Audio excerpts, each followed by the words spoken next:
La mairesse Soraya Martinez-Ferrada qui est devenue vite virale hier soir. Et elle entre dans la grande lignée des Pierre-Olivier Zappa, des Mario Dumont qui ont eu des crevaisons. Soraya Martinez... Elle nous a battus. Oui. Parce qu'elle a double crevaison. Elle a été victime de cette double crevaison après avoir roulé dans des nids de poules sur la rue Notre-Dame. C'est un tronçon qu'on avait déjà identifié. Elle a publié cette vidéo sur les réseaux sociaux. Écoutez bien. Deux pneus. Deux flats. Deux flats. Moi, là, je suis avec le gars de la remorqueuse. Dis bonjour. Allô? Et par-dessus l'épaule, elle a tombé de l'épaule. Alors, deux nids de poules sur la rue Notre-Dame. On s'en vient avec des solutions. Mais entre-temps, on se fait remorquer. Puis, je sais que les rues, ça n'a pas de bon sens. Est-ce que tu avais autant le sourire, Mario, quand tu as eu ta crevaison? Je pense que le but de sa vidéo, d'abord, c'est fait avec une certaine candeur. Deuxièmement, certainement une transparence et honnêteté, parce qu'elle aurait pu essayer que ça se sache jamais qu'elle a frappé des nids de poules dans sa propre ville. Ça fait partie du vrai monde.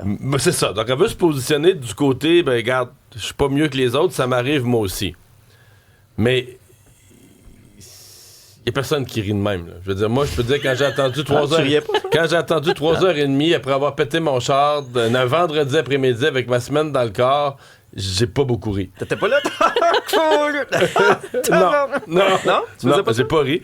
Fait que c'est pour ça qu'on peut se dire, soit elle a une très belle philosophie de vie, ou soit elle vit pas ça exactement de la même manière que nous, mais j'ai pas senti que c'était... Mais... ça me fait répéter, je l'ai répété depuis 10 jours sans arrêt, mais ça me fait répéter quand même que cette année, elle peut faire ça. Parce que le sous-entendu de tout ça, comme mairesse, c'est qu'elle a été assermentée juste avant Noël, c'est pas de sa faute. Elle se retrouve avec les problèmes d'une autre administration. L'année prochaine. Ah ben là, oui. Je veux dire, si j'étais elle, puis son président de comité exécutif, puis son responsable des travaux publics, puis ce printemps, cet été, là, tout ce qui est achat d'équipement, réparation de l'équipement, réparation des routes, sont mieux de se guérir pour que l'hiver prochain soit différent. Je dirais pas qu'on passera pas de autant de nids de poules à aucun, mais on peut pas vivre l'hiver prochain aussi pathétique. Là. Puis, soit dit en passant, c'est vrai qu'il y a eu un redout là, juste avant le jour de l'an. Mais on n'est pas dans un hiver. On a vécu là, dans les dernières années des hivers qui a un redout tous les 10 jours. Là. Mais là, on a un hiver froid quand même. On a un hiver froid. C'était des pieds égales. Oui. Les températures se maintiennent. On n'a pas de redout toutes les semaines. Non. Donc, imagine si on était dans des températures qui oscillent, puis ça revient doux, puis ça retourne froid, puis ça revient doux. Puis ça se peut l'an prochain, là. On pourrait plus circuler carrément. Alors voilà, donc... deux pneus, mais on n'est pas au bout de nos peines. Ce qui est ironique dans cette histoire-là, c'est que Mme la mairesse commentait la situation un peu plus tôt dans la journée en disant attelez-vous, là, ça va être pire au printemps. Là. La vraie fonte des neiges. La vraie fonte des neiges. Je vous rappelle que le nombre de signalements est en forte hausse là, pour janvier, 4144. On apprend aussi dans le journal ce matin que la Ville de Montréal n'est pas capable d'expliquer pourquoi elle a annulé un appel d'offres pour le colmatage des nids de poules, alors qu'un contrat de 3 ans venait à échéance le 31 décembre.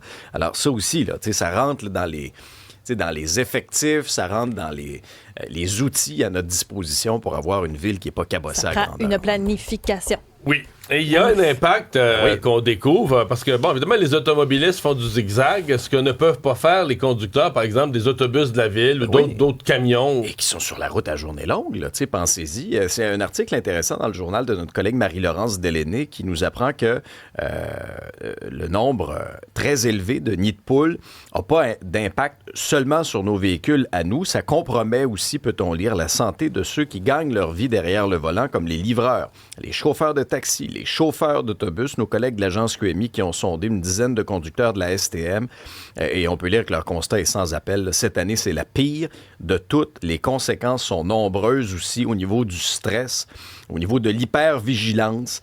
Certains se plaignent de mal de tête également, de courbatures, parce que à un moment donné, c'est le corps qui encaisse le parce coup. Parce qu'un autobus a quand même une moins bonne suspension qu'un véhicule. Tu dois te faire... Puis si tu peux pas contourner, il faut que tu restes sur ta voie, tu dois te faire brasser, pas rien qu'un peu, du matin au soir, là, 8 heures par jour dans un autobus. On sait qu'il y a beaucoup de gens de la STM qui nous écoutent. N'hésitez pas à nous faire parvenir vos commentaires si vous le vivez. Il y a Steve qui pose la question, par exemple, sur la mairesse. Est-ce qu'elle va réclamer à la ville? C'est une bonne question. Est-ce que Soraya Martinez-Ferrada va poursuivre la ville de Montréal? C'est une bonne question. Puis elle l'a-tu signalé au 3-1? Ouais. C'est Oui, important. c'est vrai, ce qu'elle a signalé au 3-1, son nid de poule, oui, effectivement, pour faire partie des statistiques. Bon, on n'a pas les réponses à vos questions, on va aller aux nouvelles. C'est jour de rentrée parlementaire à Québec. Ah, et c'est une journée vraiment attendue, là, parce qu'on va surveiller énormément de choses. D'abord, c'est la dernière session parlementaire avant l'élection de l'automne. Ça survient alors qu'il y a deux formations politiques qui vont être en plein cœur d'une course à la chefferie.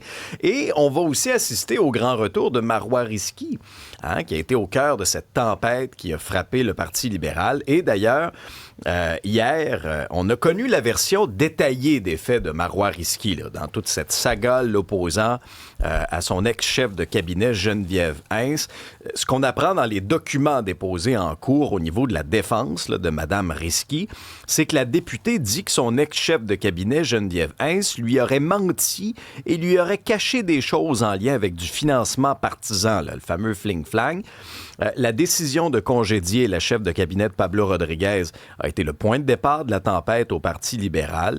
On sait que Mme Risky, par la suite, a été suspendue par son chef et Rodriguez avait décidé de l'exclure. Maintenant, qu'est-ce qu'il y a comme tel à l'intérieur de ces documents-là? Ben d'abord, selon ce qui est allégué, Mme Risky prétend que Geneviève Hintz voulait exploiter les zones grises dans les règles du Code d'éthique pour trouver une façon de payer avec des fonds de l'Assemblée nationale du personnel qui travaillait en réalité pour le Parti libéral. C'est interdit. Il y avait aussi certaines explications là, de ce qui se passait dans un bureau là, de circonscription.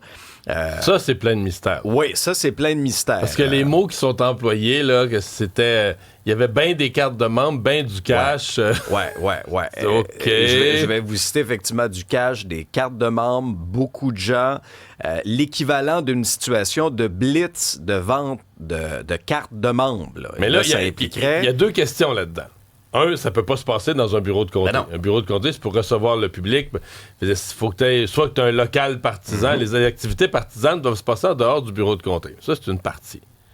Mais l'autre partie, mettons que tu as bien du monde, bien du cash, des cartes de membres. Bon.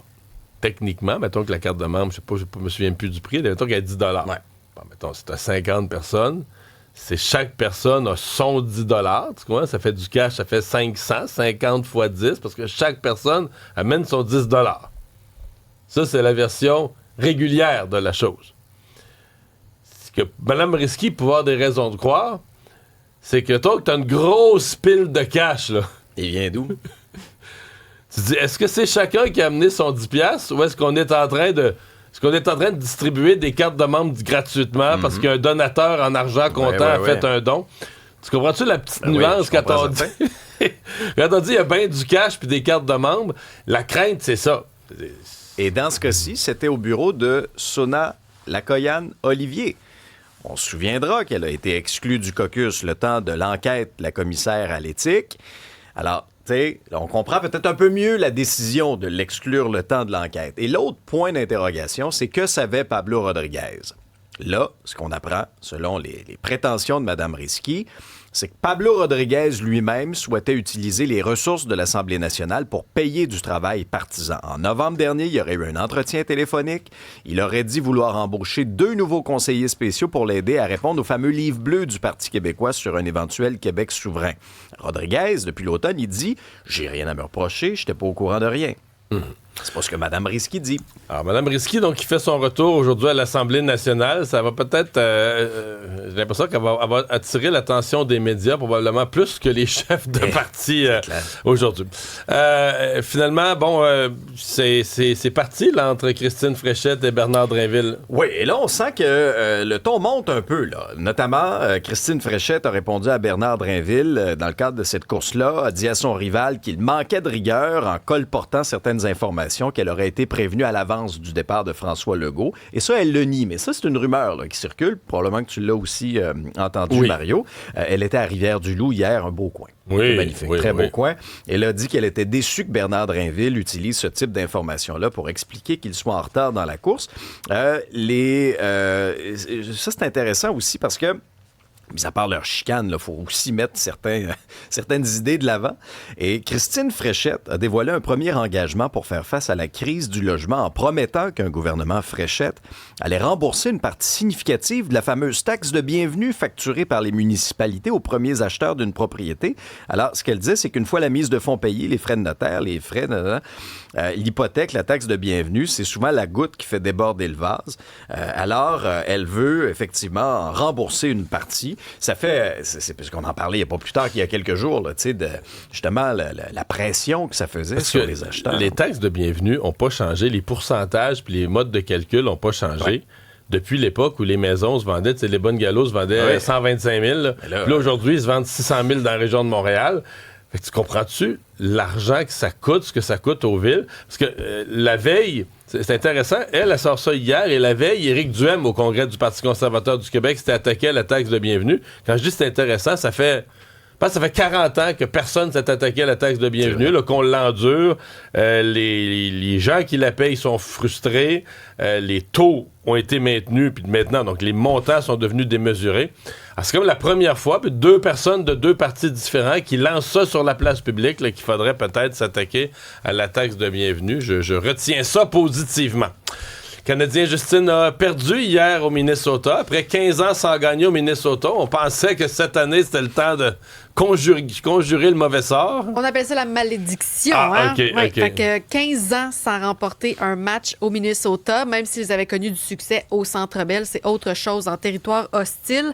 Et ça a rapidement commencé en faveur du Wild, qui est l'une des meilleures formations là, dans les dernières semaines.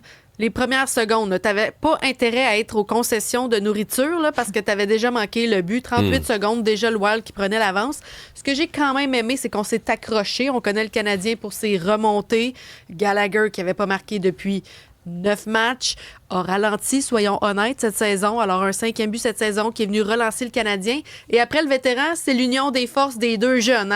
Lane Hudson qui a servi la passe du match pour Ivan Demidov.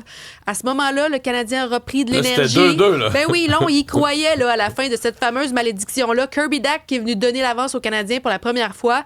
Et finalement, le Wild qui s'est battu jusqu'à la toute fin, chose qu'il fait. Ouais, le Wild qui a été aidé parce que Dobech hier, c'était 0. Là. Il était en deuxième période, a eu quelques moments où il a sauvé le Canadien. Mais sur les 4 buts, il y en a 3. Si c'était Montembeault, là, on dirait qu'il est le seul responsable de la défaite. Là, on est plus patient avec Dobech, mais il a été atroce hier. Là. Le premier but, ça aurait jamais dû rentrer. Le deuxième, c'était pas fort. Le but en prolongation, ça aurait jamais dû rentrer. Ça a été une mauvaise soirée pour lui. Là. Ça n'a pas été sa meilleure soirée. La bonne nouvelle dans tout ça, Mario, c'est qu'il demeure quand même sans défaite en temps régulier. À ses 10 derniers départs. Alors, quand même, il y a la séquence qui se poursuit. On va chercher un gros point important. On a forcé la prolongation dans tout ça. Et en bout de ligne, oui, on s'est incliné encore une fois du côté du Wild. Non, mais cette fameuse phrase, on demande à un gardien de donner une chance à son équipe de gagner.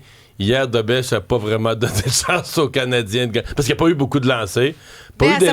À certains moments, j'ai eu l'impression aussi qu'on était plus brouillon devant lui par rapport aux autres rencontres. Peut-être, mais c'est pas des retours de lancer. De ce qui a rentré, c'est des tirs de loin, pas des retours. En fait, c'est le tir, normalement, qu'on dit, le défenseur laisse aller ce tir-là, coupe la part, laisse aller ce tir-là en disant le gardien va l'arrêter. Puis là, pouf, pouf, pouf, ça rentrait. Fait que, mais c'était quand même tout un match, là, veut dire. Oui, prolongation. Très bon match. Prolongation, déjà un point bonus. Mais c'est intéressant de voir aussi l'ajustement des gardiens de but parce que là, on a congédié l'entraîneur des gardiens. C'est de revenir à une façon de faire qu'il a déjà connue dans la Ligue américaine. Est-ce que ça va demander un temps d'adaptation? Peut-être que la pause olympique va faire du bien aux 2 gardiens de but, finalement. Ce serait souhaitable. Finalement, la saga du Latulippe, Isabelle, qui a trouvé un aboutissement. Je pense que plusieurs auditeurs vont faire le saut quand même. Ben c'est l'entente qui a été décidée hier au conseil d'arrondissement du Plateau-Mont-Royal.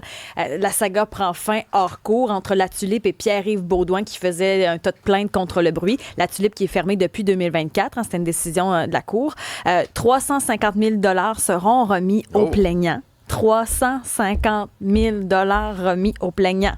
On se rappelle qu'à la base, c'est l'erreur de la ville en 2016. En 2016, c'était des locaux commerciaux qui ont été autorisés pour être changés en logements résidentiels. Ce qui n'aurait jamais dû être fait. À côté d'une salle de spectacle. Erreur. Puis ça, la ville, un jour, l'année passée, on fait « Ouais, notre faute, il y a quelqu'un qui avait fait trompé quand ils ont accordé. » Ils ont dit ça de même? Ils ont dit ça de même avec cet accent-là puis ce ton-là. Ils ont dit que c'était une erreur humaine. C'est ça. C'est vraiment un employé qui s'est trompé. L'erreur est humaine. Sauf que il y a eu une première L'erreur plainte. est humaine, mais à la ville de Montréal, elle est aussi fréquente. Mais c'est parce que là, après, il y a eu une première plainte pour le bruit en 2020.